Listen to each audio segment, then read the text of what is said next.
también lo ha, digamos, ha sido vehiculado a través del independentismo. La segunda, porque gran parte del discurso independentista de los últimos años se ha centrado en una alternativa al gobierno del Partido Popular. Con lo cual, ¿quién quiere ser español con esta España? Pues desde luego, ¿quién quiere ser español con esta España? Pero cuando viene Podemos y te dice, ¿quién quiere? Yo es que quiero ser español, pero sin esta gente, ahí cambia el marco. Y el tercero, y aquí también Podemos tiene alguna cosa que ver, es porque el éxito del independentismo es que ha sido visto como posible, dejando a la opción federal como imposible, dando la vuelta a la percepción que había en los últimos años. Claro, la aparición de Podemos, que es por cierto una de las fuerzas más populares, digamos, de las fuerzas de moda de Cataluña, por decirlo de alguna manera, y que alguna encuesta en las elecciones generales lo sitúa como primera fuerza, dice, oye, es que esta España a lo mejor a mí sí que me interesa. Y además yo creo, mis amigos socialistas del PSOE no lo ven tan claro, pero es que creo que va a ayudar también al Partido Socialista a poder articular su modelo y su proyecto federal, porque en cualquier caso ya tendrá situado con una posición más cercana, no es exactamente así, pero para entendernos a lo que pasa en Cataluña, que le permitirá a él desarrollar con tranquilidad y facilidad su discurso. Por tanto, estas dos cuestiones, costos de transición y la afectación de Podemos al debate que vivimos en Cataluña.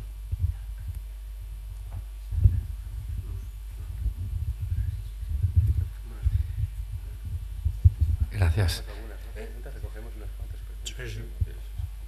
Sí.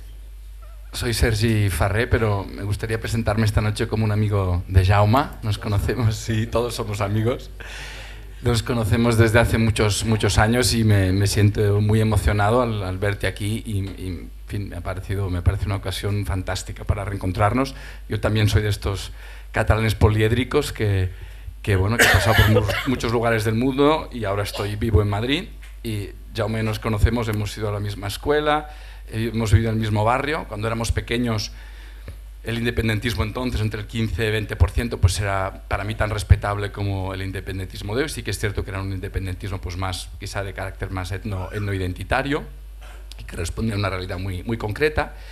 Pero yo, en todo caso, lo que me gustaría reclamar, y recogiendo, se han dicho muchísimas cosas que desde luego comparto y que es complejo, pero me gustaría reclamar el derecho a dudar también. Y me sentí muy respaldado, y siempre ayuda que alguien a quien admiras, y últimamente es muy complicado que eso sea una persona política o en la política, pero que Raimon dijera, yo dudo, ¿no? Y también creo que en estas metáforas que se han dibujado de los dos lados de la orilla y la pasarela, ¿por qué no quedarse un rato en la pasarela a verla venir y ver lo que puede pasar? Porque yo creo que verdaderamente, y ahí me gustaría reclamar el derecho a la imaginación, el derecho a... Porque creo que hay muchas cosas, yo creo que hoy nadie puede prever lo que puede pasar en los próximos meses en España y en Cataluña. Y tiene mucho que ver, yo creo que sería ingenuo negar que evidentemente ha habido una tormenta perfecta en estos últimos tiempos, que tienen que ver con la crisis de política, de Estado, de la propia jefatura del Estado, una serie de elementos que se han combinado. Y eso da lugar a que se dibujen, yo creo, escenarios bastante abiertos, y me gustaría pues que hiciéramos ese ejercicio de imaginación, porque no porque haya un escenario político fragmentado, que ahí es donde discreparía con mi otro admirado Iñaki Gabilondo, que eso pueda ser un problema, porque hemos visto en partes del Estado, precisamente, curiosamente, las nacionalidades históricas, donde están ya muy acostumbradas a gobernar con eso. Hablamos el otro día con un diputado moscoso que decía, se están asustando, pero es que en Navarra llevamos así pues toda la vida democrática, gobernando así, en Cataluña, etcétera, País Vasco, en cierta medida Galicia. Por lo tanto, yo creo que se abren unos escenarios que son distintos. El soberanismo es muy distinto ser soberanista de izquierdas que ser soberanista de derechas hoy en día en Cataluña. Creo que es una diferencia fundamental. No se puede obviar que una opción política que está gobernando España estos años como parte de esta tormenta perfecta tiene mucho que ver. Y si no, esa foto que muchos tenemos todavía reciente del líder de Esquerra Republicana con la negociación del Estatut, ¿no? Puigcercós en la pizarra, yo nunca lo olvidaré, explicando a sus colegionarios en Cataluña, ¿no? Y aliado con un partido federalista, y eso hace 4 días en términos históricos. Por lo tanto, me gustaría reclamar eso. Yo no sé lo que soy todavía en este sentido, y al menos en este debate estoy muy cómodo con ciertas etiquetas. A veces lo explicaba, me acuerdo, con Albert Rollo, aquí de Diplocat, en una conversación en que decía, bueno, a veces me despierto puta y me acuesto ramoneta, y a veces, o al revés, y lo decía quien conozca el fenómeno catalán, y esta, en fin, parece que las enterramos, las vamos a desenterrar, que se pasan de bando político, en fin, pues a mí me pasa un poquito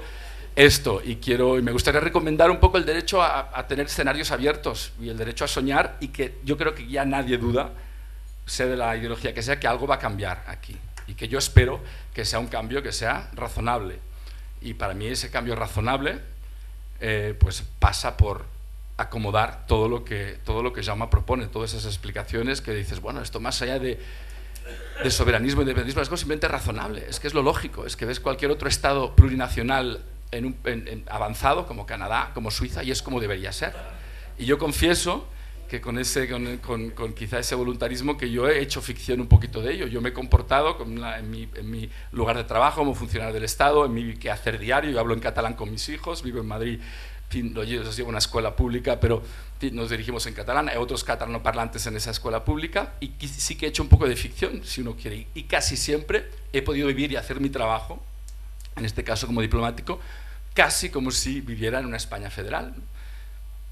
Lo que pasa es que uno se da de bruces muchas veces con la realidad, pero no todo está en las constituciones, no todo está en los textos legislativos, y no todas las respuestas están en la política, que eso me quería identificar, y me gustaría que Jaume, que ha vivido este proceso desde que para mí era lo original, lo atractivo de este proceso siempre ha sido su raíz ciudadana, al margen de la política, y cómo ahora inevitablemente, en fin, la foto última, ¿no?, anunciando las elecciones, para mí ha sido una foto, en fin, personalmente como ciudadano catalán, más bien triste, ¿no?, porque ahí sí se ha perdido lo que para mí era atractivo, ingenuo de este movimiento, y que Jaume conoce muy bien porque está en esos orígenes que me gustaría que comentara también. Muchas gracias, Jaume. Yo quería decir algo. Bueno, que alguien no, recogemos. Yo soy arte y parte, digamos, ¿no? Pues me dicen que debíamos acabar, la verdad, nos dicen, no sé si hacemos 2 o 3. ¿Contestamos nosotros? Hacemos cada uno una frase, cada uno contesta, yo contesto la última. Como queráis. ¿Puedo hacer una breve intervención o no es posible? ¿No? Sí, no. Muchas gracias. Déjenla, ¿no? Un comentario, soy catalán, vivo en Madrid hace 4 años, y entonces un poquitino hemos hablado de uno, ¿no?, de que son los independentistas obligados. Estos no se ha hablado. Se ha hablado del tema por económico, del bolsillo, el de pata negra, el de toda la vida, es que es republicana, y después no se ha hablado un poco del independentista que al final te has visto obligado a serlo, incluso por dignidad, porque uno a veces puede pensar en falacias o en historias complicadas o futuristas de un encaje federalista de España, cuando el Partido Socialista tampoco se lo cree del todo. No hablemos del PP, que para mí ha sido realmente el origen de este auge tremendo del independentismo en Cataluña. No nos engañemos, porque si te miras un poquitín hacia atrás te das cuenta que es lo que hacía el PP recogiendo firmas por toda España en contra del Estatuto de Cataluña, e incluso ya directamente en contra de Cataluña, para evitar pasar por pequeñas veleidades, ¿no? Entonces yo pienso que también tener en cuenta y constatar el independentista obligado por las circunstancias de la derecha española, que bueno, realmente a muchos nos ha llevado a tomar decisiones de ese tipo, ¿no?, por la falta un poco de solo pensar que en el Congreso de España, lo que decía del rey de España, que se considera representante de la única, del Estado único, de la nación única española, que se prohíbe hablar catalán, y por razones económicas, porque costaría mucho la traducción simultánea. Esto ya quiere decir mucho de dónde estamos viviendo, ¿no? Muchas gracias. Bueno, no sé, esto quiere decir que estamos... La frase de cierre, ¿no? Bueno, no sé, ya habría lo que decir. Bueno, solo quería decir que efectivamente sería maravilloso que fuéramos capaces de hacer lo que tú has dicho ahora, y que en el fondo es lo que todos pensamos. Yo creo en esa capacidad de los tornasoles, de las verdades relativas, donde los seres humanos se entienden, y no para nada en las grandes mayúsculas en las que los hombres se enfrentan. Si España se llenara mañana de suizos y de canadienses, que tú has dicho, probablemente sería un poquitín más fácil, pero has visto que está llena de españoles, y que tiene... y que España tiene una gran cantidad de virtudes y de maravillosas cualidades, pero tiene una cierta tendencia a la epopeya y tiene un mal currículum vitae. Que no se nos olvide que tenemos un mal currículum vitae. Por tanto, estamos todos de acuerdo en que eso sería maravilloso y que la oportunidad que brindará una sociedad fragmentada, también representada políticamente, es al tiempo, efectivamente, una maravillosa oportunidad para tocar el piano con 10 dedos, en un país que todos tocan el piano con 2 dedos. Entonces, la política de tocar el piano con 10 dedos sería tan maravillosa. Pero ya he dicho, desde que no tenemos esa experiencia y me temo que seguiremos tocando el piano con un dedo, y eso es por lo que a mí me inquieta la situación, que por otro lado estaría abierta a todas las posibilidades. Y respecto a la manera de hacer bien o mal el proceso independentista, la única manera de hacerlo bien es tener el 90% de los votos a favor.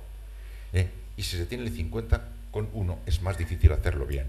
Los reconocimientos, las dificultades, etcétera, están muy relacionadas con las aplastantes evidencias de las respuestas populares. Por eso digo que en un momento como este, Cataluña también necesitará ver hasta qué punto ha de muscular profundamente su músculo independentista, porque su sueño será muy diferente si es toda la sociedad catalana la que lo sueña o si es una parte de la sociedad catalana y una mitad en contra. Eso es lo que añadirá las dificultades, ¿no?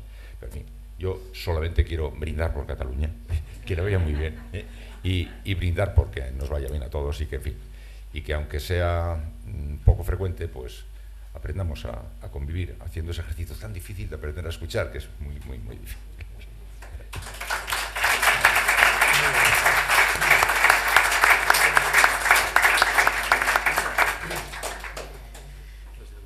Sí, bueno, yo efectivamente creo que de estos independentistas obligados, no porque nadie le haya obligado físicamente, sino precisamente por la actitud especialmente del gobierno del Partido Popular durante estos años.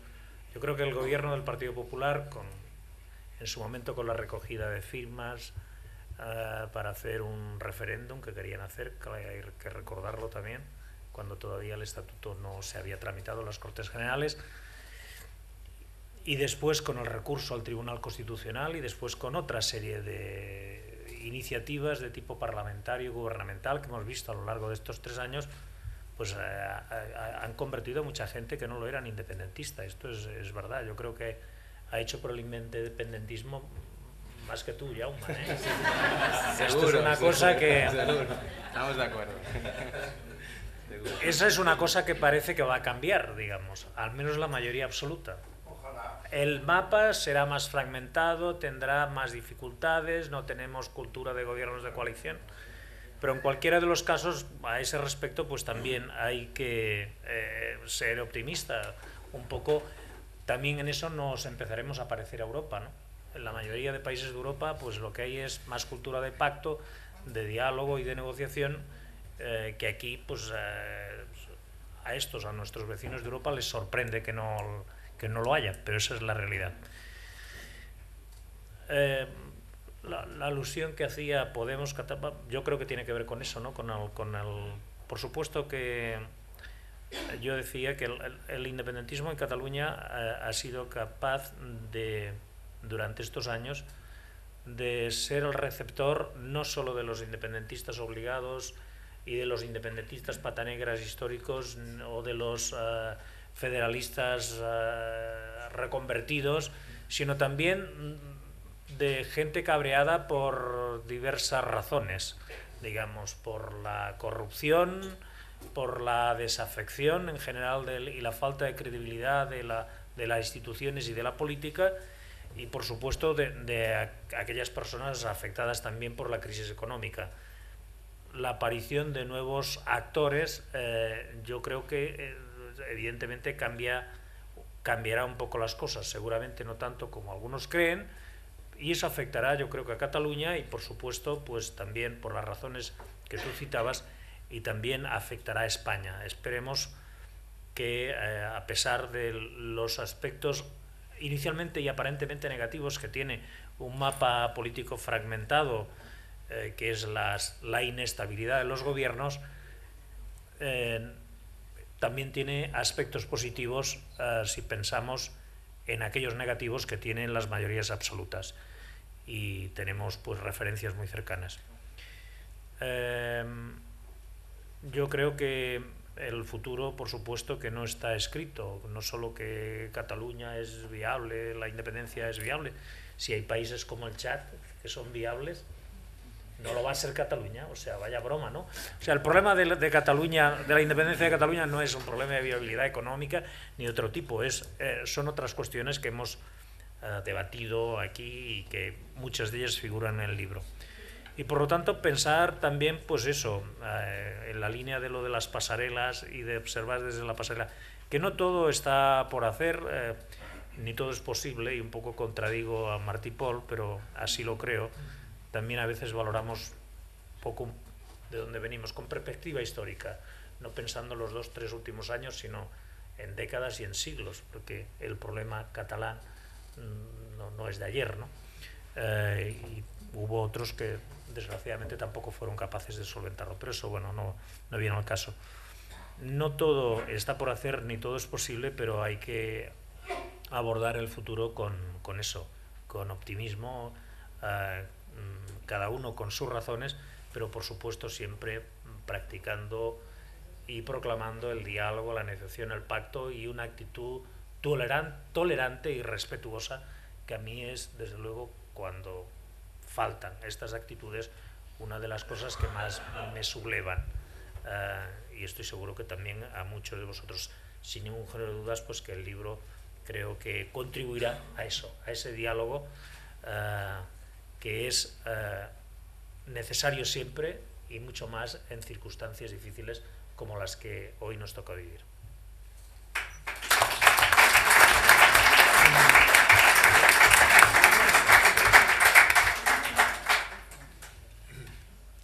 Bueno, si me miráis, si queréis, me comprometo a contestar en una frase cada pregunta y por lo tanto no acabarla. Si queréis. Y como privilegio del autor. No, bueno, esta vez lo tengo, no sé si os me lo arrogo. Costes de transición, en una frase que no va... yo creo que siempre depende... Siempre depende de... Claro que seguro que lo sabe ver, pero a la hora de analizarlos es importante ver con qué horizonte, digamos, con qué horizonte los valoras. En el sentido que si tú crees que solo importa los sacrificios que podrá hacer tu generación o una generación en los próximos años y no importa aquello que vamos a dejar a nuestros hijos, entonces los costes de transición pueden ser valorados de una manera y no de otra, digamos que por lo tanto aquí no creo que la gente que protagonizó la transición se planteara demasiado cuáles son los costes de transición si el objetivo vale la pena. Por lo tanto, esta sería mi primera afirmación, ¿no? No se amortiza en 10 años, en una generación. Vamos a hacer una cosa que va a ser para muchas generaciones, con lo cual estoy dispuesto, si creo que vale la pena, a asumirlos para que mi hijo, mi nieto, etcétera, puedan disfrutar de ello, si es el caso. El Podemos puede ser nos plantea una respuesta a uno de los 3 retos que en general dan pie al trípode que supone el independentismo, que es el de la regeneración democrática. Pero yo decía que el independentismo para mí es una respuesta, plausible o no, depende para cada uno de nosotros, a un triple reto, a triple dimensión, y que es la regeneración democrática, ¿no? El trato justo y el nuevo trato, el nuevo encaje y la cuestión del reconocimiento identitario. No estoy seguro que en estas 3 dimensiones puntúen tan alto. Igualmente alto. En política lo saben mejor los políticos profesionales, pero los teóricos de la política también creo que podemos ser conscientes de ello. La no decisión es una decisión. Es decir, no hacer nada y ver pasar el río también es una decisión, a ver quién lo arregla. Y yo sé, todos somos conscientes de que esto no es un problema solo a corto plazo, no es algo que tengamos que solucionar de un día para otro, pero quiero verlo.